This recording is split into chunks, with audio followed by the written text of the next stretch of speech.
Hoy quiero hablar acerca de un pecado cuyas consecuencias pueden ser mortales. Es un pecado que a Dios no le gusta para nada. De hecho, pues la Biblia habla claramente de que Dios aborrece este pecado junto con otros pecados. Vamos a mirar en la Biblia, en Proverbios, capítulo 6. Proverbios, capítulo 6,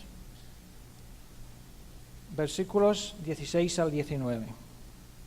Dice así: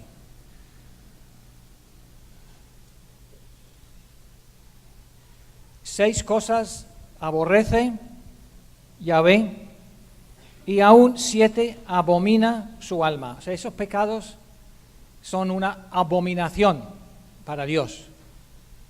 Una abominación.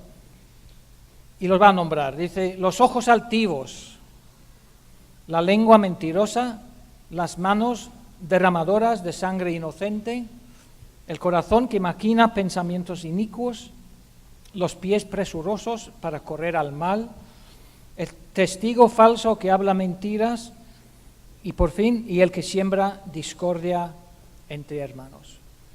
En esta lista podemos ver que el primer pecado que abomina al Señor, que le aborrece, que le da asco, son los ojos altivos, o sea, el orgullo. El orgullo, creo que para Dios es el peor pecado que hay y con las peores consecuencias. ¿Por qué? Porque más adelante vamos a ver por qué, pero básicamente el orgullo te dice: tú no necesitas a Dios, tú puedes hacer las cosas en tus fuerzas. Tú sigue haciendo tus cosas en la iglesia, pero realmente no necesitas a Dios y puedes hacer las cosas en tus fuerzas. Lo cual para Dios es una abominación. Abominación, por supuesto. ¿Te acuerdas que la semana pasada hablamos acerca de Jezabel y el control? Sí. Pues esta semana es como una continuación, porque cuando nosotros decidimos hacer las cosas en nuestras fuerzas, lo que estamos haciendo realmente es decir: Señor, yo voy a tomar el control de mi vida, no te necesito, solo te necesito para las cosas grandes o imposibles, pero aún así intentamos salir con la nuestra porque de una forma torcida pensamos que nosotros sí podemos hacer todas las cosas. El ego del hombre no tiene fin y nosotros creemos que somos capaces de hacer grandes cosas cuando la Biblia dice que alejados de mí nada podemos hacer. Es una realidad. Pero el orgullo del hombre, el ego del hombre, le alienta a hacer las cosas sin Dios. Entonces, básicamente hay dos tipos de orgullo. Hay un orgullo, una persona orgullosa, que tú le ves que es una persona altiva, es una persona como soberbia, ¿no? Habla grandes cosas, ¿no? Mira así por encima del hombro a los demás, se cree mejor, ¿no? Es un sabelotodo, arrogante. Ver y reconocer a esa persona no es difícil, ¿verdad? ¿No? Y no es nada grato estar cerca de una persona así. ¿Quién ha tenido que aguantar en el trabajo o en casa quizás, o en el colegio o en la universidad, una persona así? ¿Quién ha tenido que estar cerca de un orgulloso? A que no es nada grato, nada. Es que te produce como repelús, ¿no? Es que las personas orgullosas, madre mía, les encanta hablar de ellos mismos, son los mejores, mira lo que hago yo, lo que he hecho, lo que voy a hacer, yo. Tienen el yo vivo y son como el centro de sus propios universos. Todo lo contrario de lo que dice la Biblia, que nosotros tenemos que ser humildes, ¿verdad?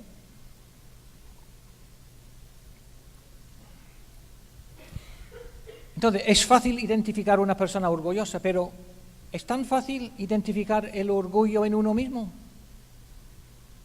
Si alguien te preguntara, ¿tú eres orgulloso? ¿Qué dirías? A lo mejor puedes decir, bueno, hombre, yo tengo una buena educación, he aprendido muchas cosas, tengo buenos conocimientos, etcétera, etcétera, soy inteligente, sé cómo tomar bien las decisiones, soy muy rápido, soy muy piloso, ¿no? Soy más rápido que menganito, no soy igual que fulanito, etcétera. Entonces, comparándonos con los demás, ¿no? Pero sin realmente decir que somos orgullosos. Y además tenemos la desfachatez de decir, pero todo lo que yo sé, todo lo que yo hago viene del Señor, porque el Señor me lo ha dado, ¿no? Le damos crédito a Dios por nuestras fortalezas, por nuestros talentos, que realmente no vienen de nosotros, porque todo lo que tenemos es fruto de la misericordia y el amor de Dios, dice la Biblia. Entonces, si te preguntaron si eres orgulloso, ¿qué dirías? No, yo no. Orgulloso creo que no. Yo creo que no. Yo creo que soy una persona normal, una persona... Yo creo que la mayoría, diríamos, es eso. O algo similar. La semana pasada tuve una visión mientras yo estaba orando en mi devocional. El Señor me habló acerca del orgullo y la visión fue así, ¿no? Vi un castillo de esos tipo Disney, así, encima de una colina muy alta. El castillo estaba rodeado de unos muros así muy gruesos y en el centro del castillo había una torre muy alta. Entonces, en esa visión, pues entré yo en el castillo, subí a la torre, entré en la habitación que estaba arriba. En el centro de la habitación había un baúl bastante grande, con cerraduras y con cadenas y tal. Pues pude abrir ese baúl y dentro del baúl había una cajita, más o menos tamaño de ese alfolí, ahí, adelante, el pequeño, ¿no? Estaba bien decorado de oro, con diamantes, con piedras preciosas. Y la abrí y, para mi sorpresa, había una bolsa llena de basura. Y el Señor me dijo, eso es el orgullo de las personas. Las personas guardamos el orgullo como si fuera un tesoro, como si fuera algo de gran valor. Lo protegemos en un castillo, en una caja, dentro de un baúl, con cadenas y con cerraduras, porque lo valoramos. Pero Dios me dijo, yo lo veo como la basura que está dentro de la bolsa. Curioso, ¿no? Eso es como Dios ve nuestro orgullo, como pura basura, que no tiene ningún valor, pero lo guardamos en lo más seguro de nuestras vidas. Entonces, yo quiero hablar acerca del orgullo, pero ¿cómo lo ve Dios? ¿Cuál es el punto de vista de Dios acerca del orgullo? No el tipo que hemos descrito, que es muy fácil ver una persona altiva, sino existe otro tipo de orgullo que es más escondido y que es más peligroso. E incluso, fíjate, eso solo ocurre en los cristianos, digamos, maduros, en los cristianos que ya tenemos cierta carrera con el Señor, los que hemos andado cierto tiempo con el Señor, que tenemos cierto conocimiento de la Biblia, sabemos ya citar versículos, pasajes, sabemos historias de la Biblia, y ese orgullo está dentro de ese tipo de personas, ¿no? Y este tipo espiritual, que es lo más peligroso.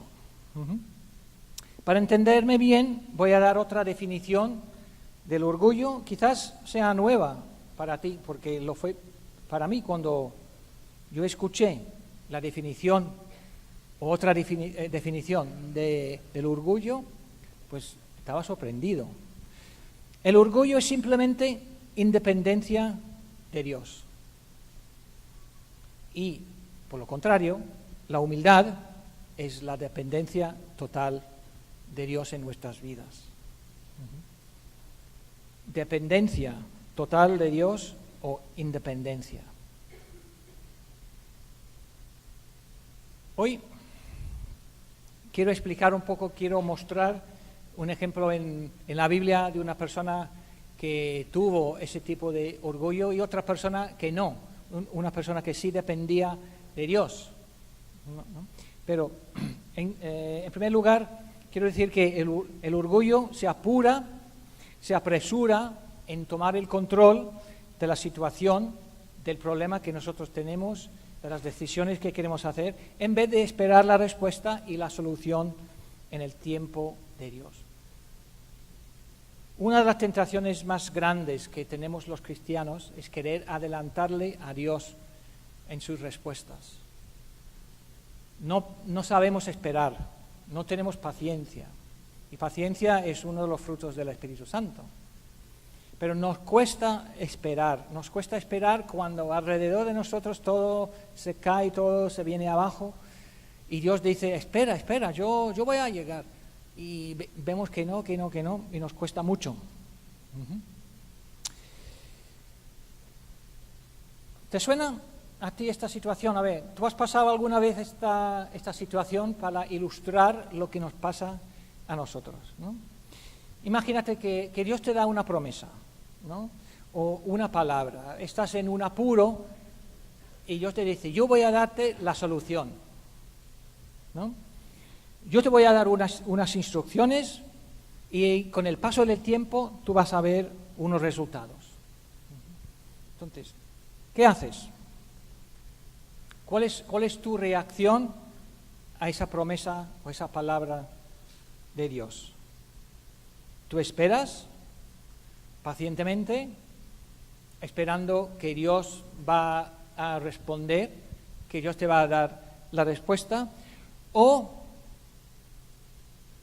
como hoy día, el espíritu de este mundo es la impaciencia, porque la sociedad es una sociedad muy impaciente? Cada vez los teléfonos tienen que ser más rápidos, ¿no? Para cambiar de una aplicación a otra aplicación en el móvil. Si eso tarda medio segundo, voy a tirar este teléfono porque no me vale y voy a comprar el último. Pasa igual con el ordenador, que tú estás cargando una página en Internet y tarda un poquito más y ¡buah, qué desesperación! O si pides un paquete en Amazon y dice, mañana por la mañana llegará, y llega a las 12, la 1, y a las 2 tienes que ir a comer y no ha llegado el paquete. ¡Oh, qué horror! Tienes que esperar hasta la tarde. ¡Oh, qué horror! ¿Y qué pasa si llega al día siguiente? ¿Y qué pasa si llega al día siguiente y no estás? Pues eso es porque hay tanta impaciencia hoy día en la sociedad que nos impulsa a tener las cosas ya. Y no estamos acostumbrados a esperar. Antiguamente, no tan antiguamente, y cuando yo conocí a Cristina, el teléfono era muy caro y empezamos a mandarnos cartas. Pocas, pero algunas, ¿a que sí? Entonces, yo escribí la carta, la eché en el buzón, y no es como hoy día, que tú mandas un WhatsApp y a los 2 minutos está la respuesta. No. A lo mejor dentro de 10 días, 12, 14 días, llegaba la carta de Cristina, pero con qué ansia estaba yo, ansioso para recibir la carta, y qué alegría ver la carta. Hoy día, como no tenemos paciencia, pues lo trasladamos a las cosas del Señor. Y queremos que el Señor haga las cosas ya mismo, ya, tiene que ser ya. Porque si no, no tenemos el aguante para esperar. Entonces, cuando eso te pasa, cuando tú le pones una petición a Dios, cuando tú le pides ayuda a Dios, tú tienes un problema, tú estás en el paro o no puedes pagar el alquiler, tienes problemas con tus hijos y le clamas a Dios y no ves ninguna respuesta, ¿qué haces? ¿Le das una ayudita a Dios y empiezas a buscar tú la solución? Pues, yo creo que no. O sea, una ayudita a Dios. ¿Cómo podemos ayudar al Creador del universo? ¿Cómo podemos ayudar a un Dios todopoderoso? ¿Cómo podemos ayudar, como hemos cantado hoy, al Dios de los imposibles? ¿Cómo podemos ayudarle? ¿Cómo? ¿Haciendo qué?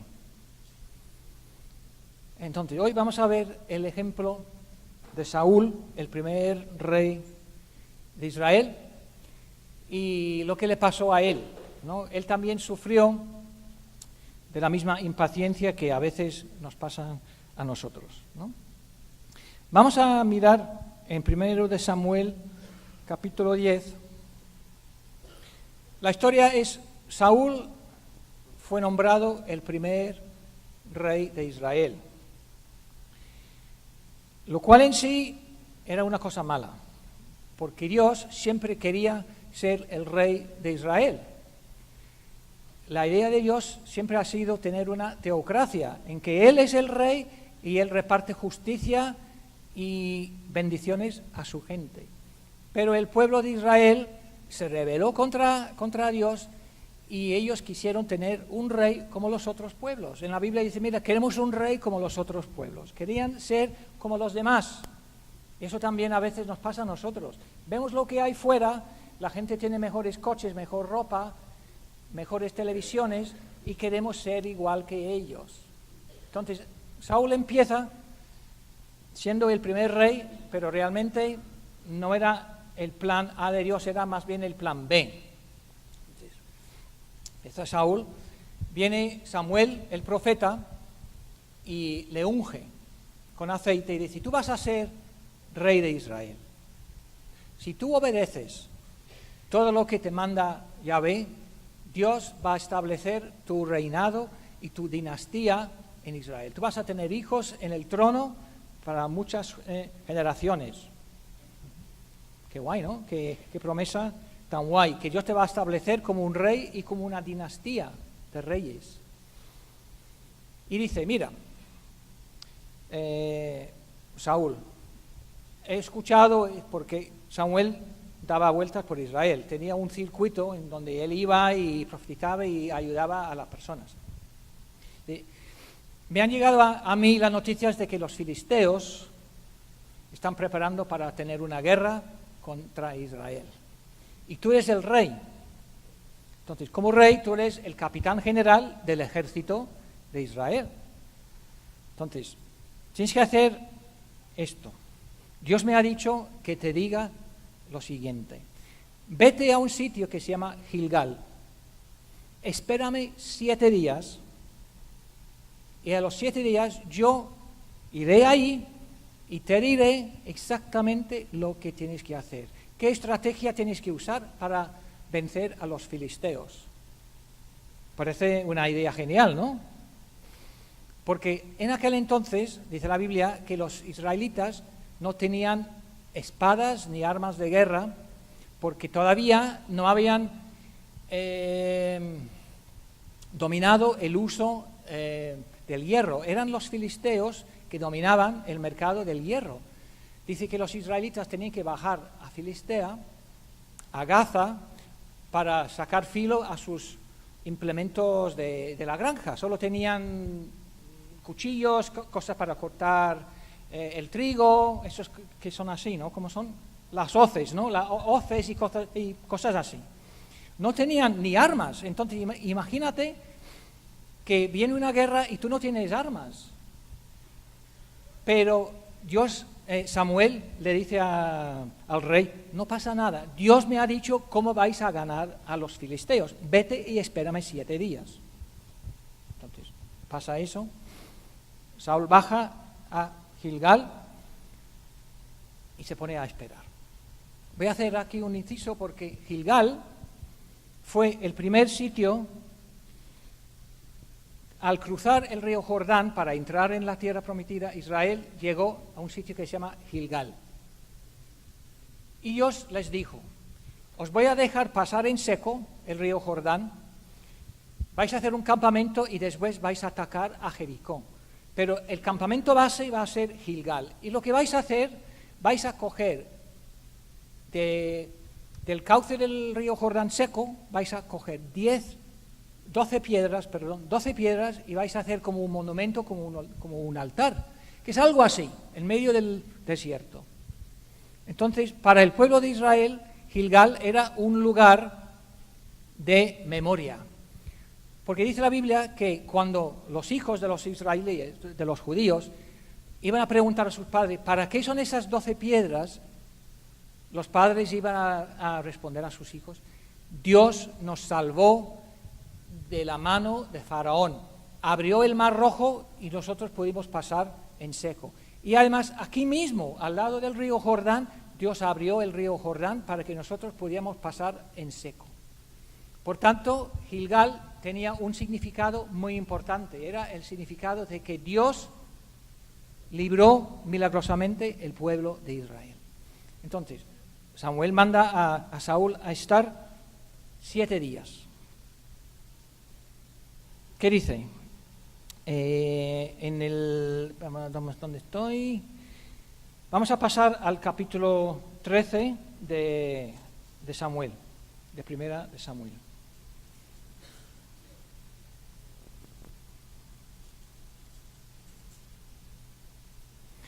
Desde el versículo 5. Entonces los filisteos se juntaron para pelear contra Israel, 30.000 carros, los carros de tipo Ben-Hur, ¿no? 6.000 hombres de a caballo, una caballería de 6.000 hombres, con caballos de guerra. Y pueblo numeroso como la arena que está a la orilla del mar, o sea, un ejército invencible, impresionantemente grande, poderoso, que te pone los pelos de punta solo pensar en eso. Y los israelitas con sus hoces, con sus cuchillos de cocina, no tenían nada más, no tenían armas. Cuando los hombres de Israel vieron que estaban en estrecho, estoy hablando de los... ahora mismo está describiendo lo que pasaba mientras Saúl estaba esperando los 7 días en Gilgal.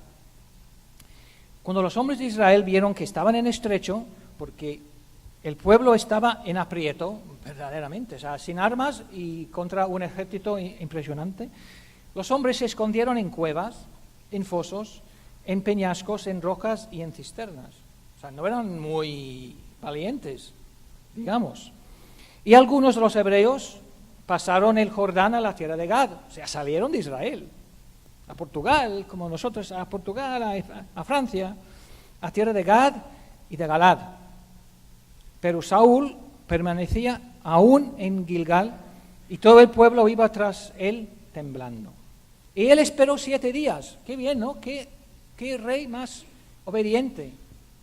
Samuel le había dicho, espérate 7 días y yo volveré y hablaré contigo y te digo cómo vencer a los filisteos, que son mucho más fuertes que vosotros.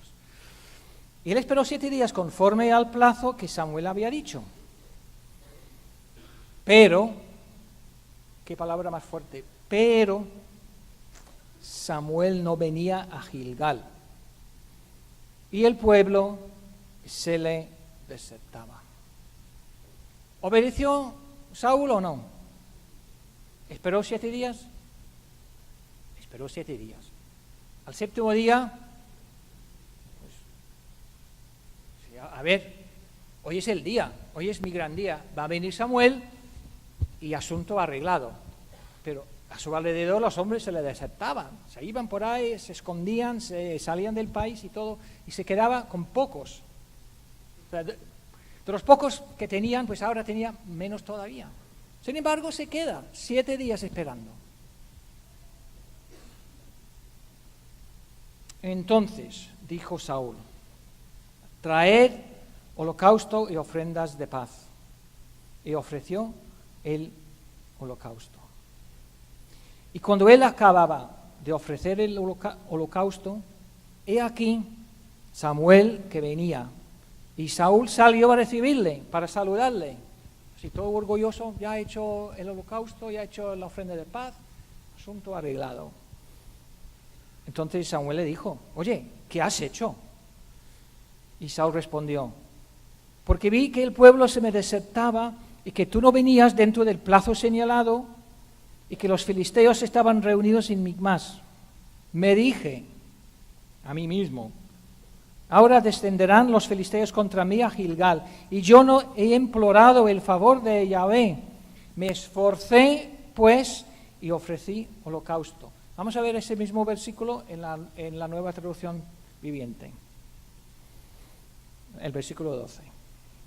Para ver cuál fue el pensamiento de Saúl. Había aguantado 7 días lo que le había dicho Samuel. Dice así: así que dije, los filisteos están listos para marchar contra nosotros en Gilgal, y yo ni siquiera he pedido ayuda al Señor. Es verdad, no había pedido ayuda porque Samuel le dijo: tú espera, no hagas nada, tú espérate ahí y medita. Fíjate en las rocas, porque eso te va a dar fe. De manera que yo me vi obligado a ofrecer yo mismo la ofrenda quemada antes de que tú llegaras. Que me vi obligado. ¿Se vio obligado por quién? ¿Quién le obligó? Nadie. Él, al ver que llegaba un poquitín tarde Samuel, porque estamos hablando del 7º día, no estamos hablando del 8º ni el 9º día, estamos hablando del mismo día que dijo Samuel que llegaría, y dice: de manera que yo me vi obligado a ofrecer yo mismo la ofrenda antes de que tú llegaras. Qué error tan grande. Qué horror de pecado. ¿Qué le dice Samuel? Entonces, en el versículo 13. Entonces, Samuel dijo a Saúl: locamente has hecho. No guardaste el mandamiento de Yahvé tu Dios que él te había ordenado. Pues ahora Yahvé hubiera confirmado tu reino sobre Israel para siempre. Mas ahora tu reino no será duradero, y Dios no le mata a Saúl, le deja ser rey durante 42 años, pero Saúl no produjo dinastía. Sus hijos nunca reinaron. No tuvo dinastía, no tuvo descendencia real. ¿Y qué pasó con los filisteos? Pues se puede leer más adelante de que Dios sí hizo un milagro con ellos, pero no a través de Saúl y lo que él había hecho. No. Que Dios confundió a los filisteos y se empezaron a matarse entre ellos. Lo que Dios había hecho en varias ocasiones anteriores también, y después Dios manda un espíritu de confusión y se matan entre ellos. Qué guay, nadie tiene que morir de los israelitas. Entonces, eso es lo que pasó. ¿Cuál fue el error de Saúl? El error que todos tendemos a cometer: no esperar la media hora más. Es la última media hora que nos hace caer. Había esperado 7 días. Bien. Un día, 2 días mirando las rocas. Qué rocas más bonitas. Mira, la roca a la izquierda, mira qué grande es. Mira la roca. Ahí sí, es verdad que Dios nos salvó, nos sacó mi pueblo de Egipto. Bueno, no miró el reloj porque no había relojes, pero miraba ahí el reloj de arena o lo que usaban, o el sol estaba ya poniéndose y dijo: este no va a venir. Tengo que hacer algo, ¿no? Tengo que hacer algo. Y ofreció el sacrificio que era potestad de los profetas. Ni siquiera el rey podía ofrecer sacrificio. O sea, hizo una cosa que no le fue permitido. Por no esperar media hora más, porque dice que inmediatamente después de ofrecer el sacrificio apareció Samuel con la fórmula, con la solución al problema de los filisteos. Su orgullo era: pues ya que este no viene, yo voy a ayudar a Dios y voy a adelantarme a Dios y voy a hacer el sacrificio, que en realidad no es cosa mala. O sea, no empezó a adorar a un becerro de oro, lo que había hecho Aarón. No, hizo un sacrificio a Dios, creyendo en su corazón que lo que estaba haciendo estaba bien. Pero Dios no le dijo, ni Samuel le dijo que tenía que hacer eso. Ujú. Como consecuencia, pues Saúl perdió su dinastía. Ujú. ¿Qué pensamos nosotros entonces cuando Dios nos dice que oremos, que ayunemos y esperemos en Él para un asunto que nosotros mismos hemos presentado delante de Él? Tú vienes delante de Dios con tu problema. Dios, a ver, no puedo pagar el alquiler este mes, no me llega. Y además, creo que me van a echar del trabajo, estoy en un apuro. Dios, por favor, ayúdame. Dios habla a través de tu líder, o a través de la Biblia, o directamente, y te dice, pues mira, ora, ayuna, y hasta da una ofrenda, hasta da una siembra. Y verás cómo Dios va a honrar tu obediencia. Entonces, lo hacemos, empezamos a orar. Es un asunto legítimo. Mira, es que no tenemos dinero, no podemos pagar el alquiler, nos van a echar del trabajo. Señor, por favor, ayúdame.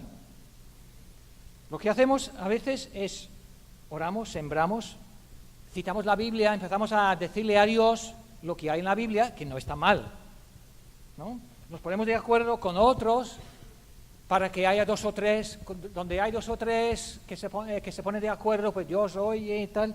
Hacemos todas las cosas, ¿no? Empezamos a echar fuera demonios, reprender a los demonios y vemos que nada, que no pasa nada. Estamos en el día 25 como hoy y tenemos que pagar el día 30, el alquiler. Miramos en el app de Bankia y 28 euros. A ver, voy a mirar otra vez, a la media hora, voy a mirar otra vez, a lo mejor me ha entrado algo. 28 euros. Vale, pero Dios me ha dicho que sí, que Dios es bueno, yo sé que Dios es bueno, he ayunado, he dado dinero,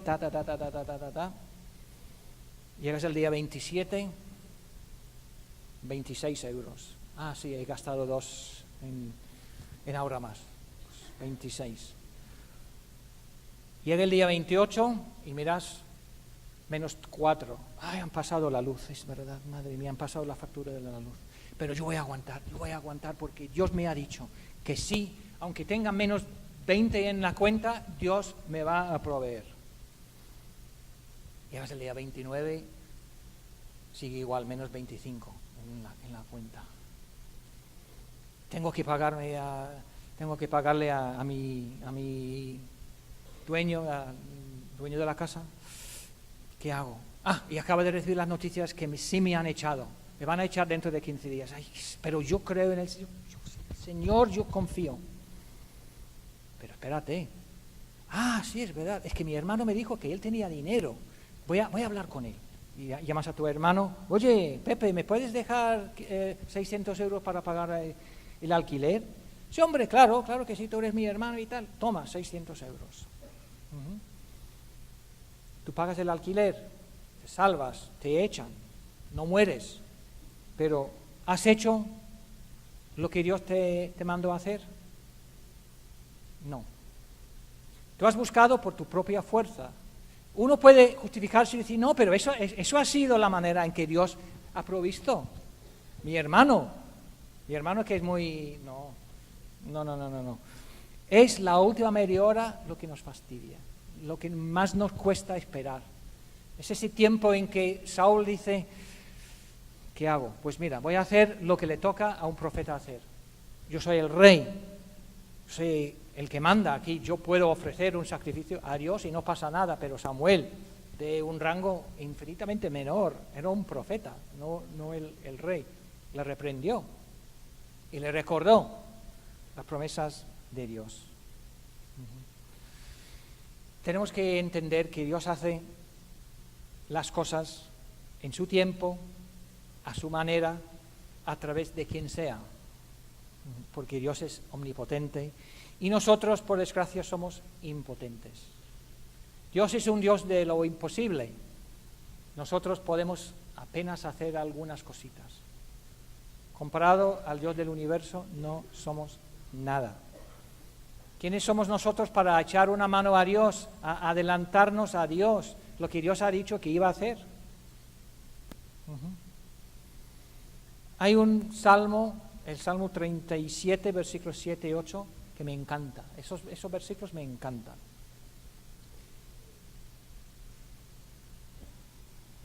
Dice, guarda silencio ante Yahvé y espera en él, no te alteres con motivo del que prospera en su camino. Y además, tú estás esperando y es el día 29 y tus vecinos, a tu vecino pues le has comprado un coche nuevo, al otro vecino le he visto con una tele nueva, pero Señor, yo soy cristiano, yo oro, yo hago, O sea, no te alteres con motivo del que prospera en su camino, por el hombre que hace maldades. Guarda silencio ante Yahvé y espera en él. Peor todavía, esperar en silencio. Esperar en silencio quiere decir que no puedes estar ni siquiera reprochándole las cosas ni pensando, esperar en silencio. ¿Qué dice el versículo 8? Deja la ira y desecha el enojo. No te excites de manera alguna a hacer lo malo. Dice, espera en silencio, tranquilo. Y cuando tú esperas en silencio, la espera se multiplica. Pero eso es lo que Dios dice que nosotros tenemos que hacer. Dice Dios que tenemos que ser humildes. Entonces, ¿qué es la humildad? Entonces, la humildad es nada más y nada menos que la dependencia total en Dios. Si Dios dice que te va a hacer algo, lo va a hacer porque Él no miente. Dios es un Dios de confianza. Y yo puedo decir que muchas veces Dios me ha dicho que iba a hacer una cosa y no he sabido aguantar. Entonces, si me pasa a mí, os pasa a vosotros, ¿verdad? ¿O soy el único aquí? ¿Soy el único impaciente? No soy el único impaciente. Somos impacientes y por la sociedad somos más impacientes hoy día aún, porque antiguamente la gente podía esperar, porque no tenían otras cosas que hacer, entonces esperar era su pasatiempo. Esperar. Entonces es una dependencia total de Dios, pero es esperar en silencio, pero con un espíritu de fe. Tú tienes que esperar esperando la respuesta de Dios. Tú tienes que esperar creyendo en tu corazón que Dios sí va a contestar. Y cuando viene la tentación de hacer las cosas tú mismo, es decir, no, voy a esperar más. Y si tienes que esperar hasta el día 1 del mes siguiente para pagar eso, quizás Dios el día 1 hace el ingreso. Es que no sabemos. A veces pensamos que sabemos lo que va a hacer Dios, le decimos cómo tiene que hacer las cosas y Dios se ríe de nosotros, pero me está diciendo a mí lo que yo tengo que hacer y mire el apuro en que está. No podemos ni debemos decirle a Dios cómo tiene que hacer las cosas. Él sabe perfectamente. Un niño de 2 años no dice a su padre lo que tiene que hacer para arreglar el coche o para cambiar una cosa en casa, porque el niño no sabe. Nosotros somos como niños de 2 años para Dios. Entonces, el problema del orgullo es que no tiene paciencia. El orgullo quiere las cosas ya, quiere actuar, porque lo que quiere es llevar la gloria.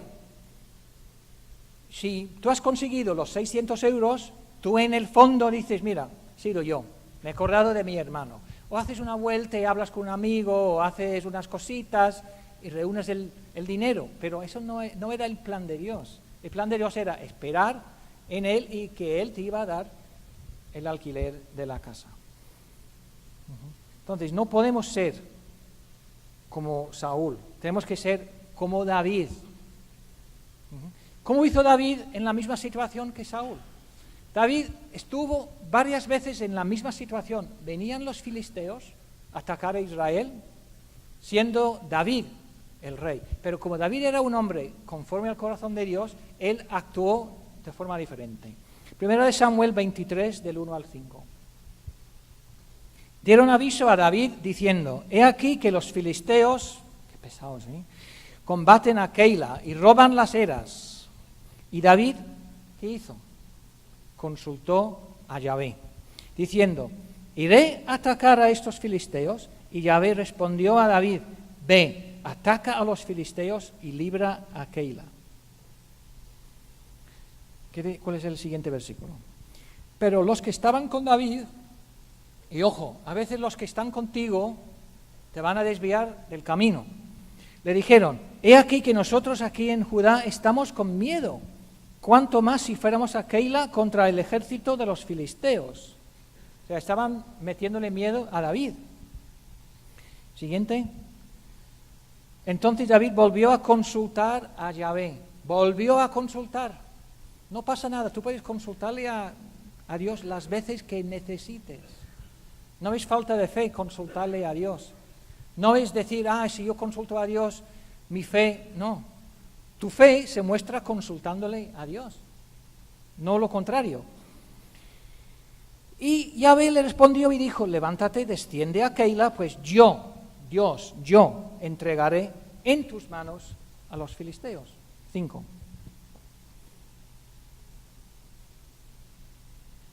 Fue pues David con sus hombres a Keila y peleó contra los filisteos. No le libró de pelear en esta vez. La respuesta que le iba a dar Dios a Saúl era, se iban a pelear contra ellos, tú ni siquiera tienes que pelear. Ahora tenemos a David, que era un rey guerrero, que sí tenía un ejército, tenían espadas y carros. Dice, y peleó contra los filisteos, se llevó sus ganados y les causó una gran derrota. Y libró David a los de Keila. ¿Por qué? Porque David consultó a Yahvé. 1 Samuel 30, del 8 al 9. Y David consultó a Yahvé, diciendo, perseguiré a estos merodeadores, ¿los podré alcanzar? Y Dios le dijo, síguelos, porque ciertamente los alcanzarás, y de cierto librarás a los cautivos. 9. Partió pues David, él y los 600 hombres que con él estaban, y llegaron hasta el torrente de Besor, donde se quedaron algunos. Sigue. Bueno, no hace falta seguir. El versículo clave es, y él consultó a Yahvé. David consultó a Yahvé. Y Yahvé le dijo cómo hacerlo. Segundo de Samuel 5, 17 al 21. Ese es un patrón que se repite con David. Oyendo los filisteos que David había sido ungido por rey sobre Israel, subieron otra vez los pesados, todos los filisteos, para buscar a David. Y cuando David lo oyó, ¿qué hizo? Descendió a la fortaleza y vinieron los filisteos y se extendieron por el valle de Refaim. Lo mismo que le pasó con Saúl, se extendieron por todo el valle.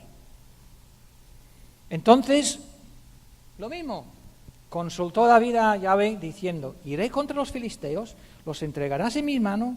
Y Yahvé respondió a David, ve, porque ciertamente entregaré a los filisteos en tu mano. La misma respuesta, la misma consulta, pero la misma respuesta, victoria.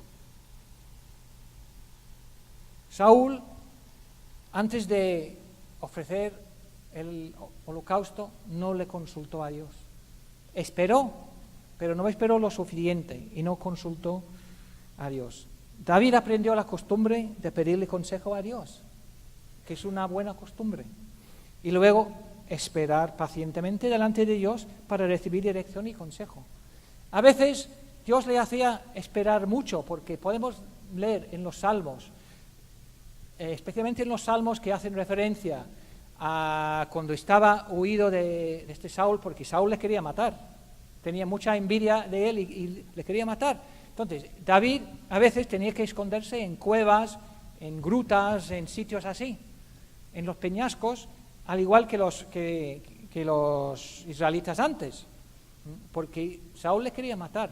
Entonces, en los salmos donde David expresa su agonía, dice, Dios, estoy muy mal, pero tú eres mi roca, yo voy a esperar en ti. Y son salmos que tú puedes ver que David desde el profundo de su corazón clama a Dios, y Dios le responde vez tras vez. Eso es lo que es ser un hombre conforme al corazón de Dios, consultarle a Dios para todo. Una cosa que me encanta de Emma es que ella le pide consejo a Dios para todo, le consulta a Dios para todo. Para las decisiones más importantes de la iglesia, hasta las cosas que nosotros pensaremos que son tontos. ¿Lo compro o no lo compro? ¿Voy a tal sitio o no voy a tal sitio? ¿Hablo con tal persona o no hablo con tal persona? Pero ella suele consultar con Dios. Y ella cuenta que cuando no consulta con Dios y hace las cosas en sus fuerzas, no le salen. Y así es. Cuando hacemos las cosas en nuestras fuerzas, sin consultar a Dios y sin esperar el tiempo que Dios marca, las cosas no van a salir. Entonces, hemos visto la diferencia entre un hombre que no supo esperar y el hombre que se aprendió a ser paciente. Entonces, ¿tú como quién quieres ser? ¿Como Saúl, que era alto y guapo y poderoso? ¿O como David? No dice cómo era David, dice que era más bien bajito, Bajito, no era súper guapo como Saúl, pero era un hombre conforme al corazón de Dios. Yo quiero ser como David. Yo quiero aprender a tener paciencia. Yo quiero aprender a esperar el tiempo de Dios, porque es el mejor tiempo. Yo no quiero adelantarme a Dios, pero mi orgullo a veces me impulsa a adelantarme a Dios y las cosas no me salen. Yo prefiero ser como David, ¿no? Que tenía una dependencia total. Si quieres subir ahí, Sami. Pero qué horror, ¿no? O sea, sabiendo que la espera es dura, porque la espera es dura. Y esperar en silencio más todavía. Mujeres, como os gusta hablar, pues esperar en silencio os va a costar más que nosotros. ¿Vale? Pero eso es lo que hay que hacer. Y cuando dice en silencio, quiere decir que hay que esperar sin distracciones. Si hay distracciones y tal, eso te va a quitar de tu objetivo. Pero en esta mañana, esta tarde ya casi, si tú estás ahora mismo en esa situación, que si Dios te ha dado una palabra, si tu líder te ha dicho, haz tal cosa, y tú en obediencia lo estás haciendo, aguanta. Espera la media hora más y dejar que llegue Samuel, dejar que llegue Dios. Porque Dios no nos da promesas para después romperlas. Dios no nos da promesas para después decir que no y fastidiarnos. Somos nosotros mismos que rompemos las promesas de Dios intentando adelantarnos a los acontecimientos. Somos expertos. Creemos que sí podemos hacer cosas. El orgullo te dice, sí, tú puedes salir de esa cosa. Mira, haz 2 o 3 vueltas y conseguirás el dinero. Pero hemos visto tantas veces la gente pedir el dinero para Israel y de una forma milagrosa el dinero aparece y sin hacer nada a ellos, porque esas personas han sabido esperar y han confiado en la palabra de Dios. ¿Esas personas son mejores que nosotros? No. Somos todos iguales, todos tenemos nuestro orgullo, todos tenemos nuestro ego que quiere estar en el trono. Pero en esta tarde vamos a orar para tener paciencia, para aguantar la espera. La Biblia nunca dice que la espera es agradable, pero es necesario. Jesús tuvo que esperar 40 días en el desierto para recibir el ok de su Padre. 40 días en el desierto, se dice pronto, y sin comer y beber, lo cual fue algo milagroso, porque 40 días no aguanta nadie, ni 4, sin beber. Pero Jesús esperó, recibió el ok de su Padre y salió a su ministerio con el poder tremendo del Espíritu Santo. Entonces, ¿os gustaría aprender a esperar? ¿A que sí? Yo quiero aprender a esperar en el Señor y a ver el cielo abierto. Yo quiero ver la victoria sobre mis